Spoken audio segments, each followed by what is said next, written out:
De Finse beveiligingsonderzoeker Mikko Hypponen doet voor het bedrijf F-Secure onderzoek naar digitale dreigingen. Afgelopen week was hij in Amsterdam en Tweakers sprak met hem over Stuxnet, Doku en Flame en hoe ver de overheid mag gaan in de strijd tegen cybercrime. The computer security field keeps changing. We have new kinds of attacks coming every couple of years. The actors keep changing. Like 5 years ago, we didn't have Anonymous as a player at all. 10 years ago, we didn't have governmental attacks as a player at all. And when we look at the long term, like what's going to happen next? Well, one thing which is going to happen is mobile risks are going to get bigger and bigger. Right now, we mostly see Android-based threats, but the situation will change and we can expect real malware to start attacking iOS, iPhone, iPad devices as well.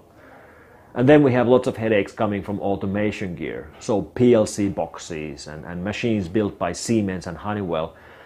And the problem there really isn't that we wouldn't be building secure systems now, because there's been a great improvement in security of factory automation and ICS. The problem is that these devices have a very long life cycle. So even if you have perfectly secure gear in the shops today, it's going to take 15 years before they are deployed to real factories. And during those years, we have pretty nasty nightmare scenarios that could happen through attacks against factories and automation systems. There's a report out about a new computer virus that may be aimed at destroying a bricks and mortar facility. The virus is called Stuxnet, and according to the Financial Times, it may be aimed at Iran's controversial nuclear facility. Joining us now is Richard Falken. So far, we've only seen one single malware ever which tries to affect the operation of automation systems, and that's the legendary Stuxnet. Stuxnet is the only case we've seen which actually modifies PLC code and actually modifies machines and machinery controlled by the PLCs. Now, the reason why we've only seen one is it's actually hard to do this. The Siemens protocol is proprietary, it's undocumented, programming these devices is very difficult. So if we can think about like what could happen, I actually went looking for Stuxnet from public sources. It took me 3 minutes to find a copy of the Stuxnet binary. So everybody can just find it. Modifying Stuxnet is far from trivial. It isn't easy at all, but obviously it's easier to modify an existing attack than to recreate it from scratch. It took millions to develop Stuxnet originally. And it could actually be one scenario where attackers could just modify Stuxnet and redistribute new versions of it. And they might not be targeting just one physical location in the world like Stuxnet was, which was trying to pinpoint only the Natanz centrifuge environment in Iran. You could have a version of Stuxnet which would target any location, any PLC, Siemens PLC S7400 boxes. And they wouldn't just try to change the spinning speeds of centrifuges, they could just do random modifications. And you could have, remarkable disasters with our electricity distribution, water distribution, our food, our chemicals. So something like this, it sounds like a movie plot. And the real question then becomes, if somebody would like to do it, who would they be and what would be their motive?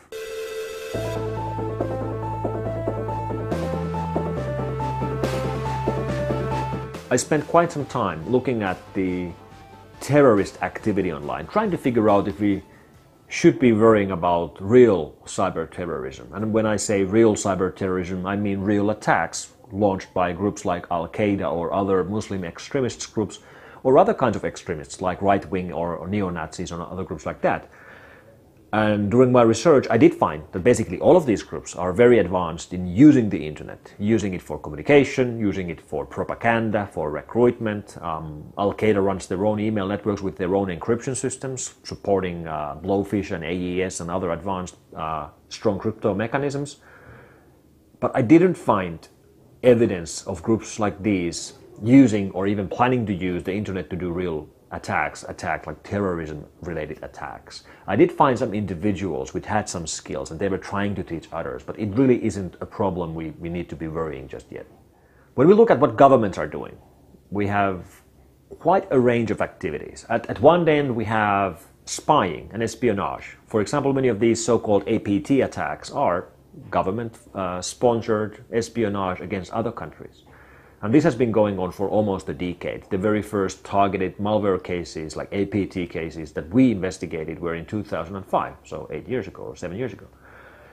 Then we have governments using malware and Trojans to attack their own citizens.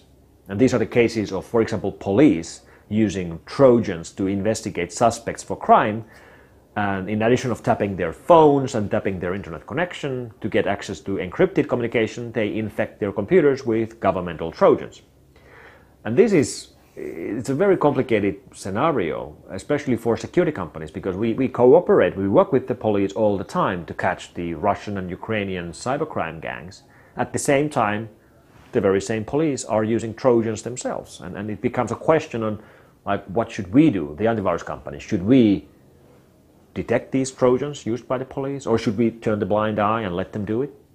When we originally started seeing governments using malware against their own citizens, it was mostly in totalitarian states. So you think old Egypt, Syria, Iran, and you aren't really surprised to realize that totalitarian governments use this against their own citizens to find dissidents and revolutionary people.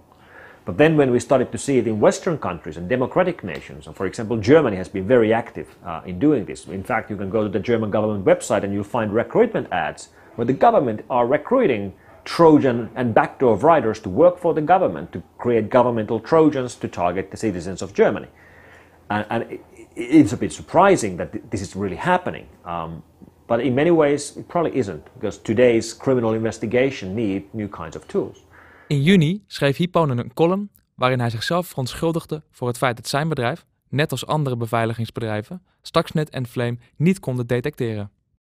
I wrote this column to Wired in May, basically apologizing for our company and for the antivirus industry as a whole for our failure in defend our customers against Stuxnet, Flame, Duku and other related malware written by governments of United States and Israel. And I had a meeting maybe 2 weeks later with our customers. Big customers were all gathered to Austria, and I knew that they were going to ask me about this and ask like why did we fail? And I was trying to come up with a way of explaining it to them, and the way I explained it was that I had two pictures. I had a picture of a street robber, a guy with a gun somewhere in South America, stopping cars and stealing the wallets from the people in the car.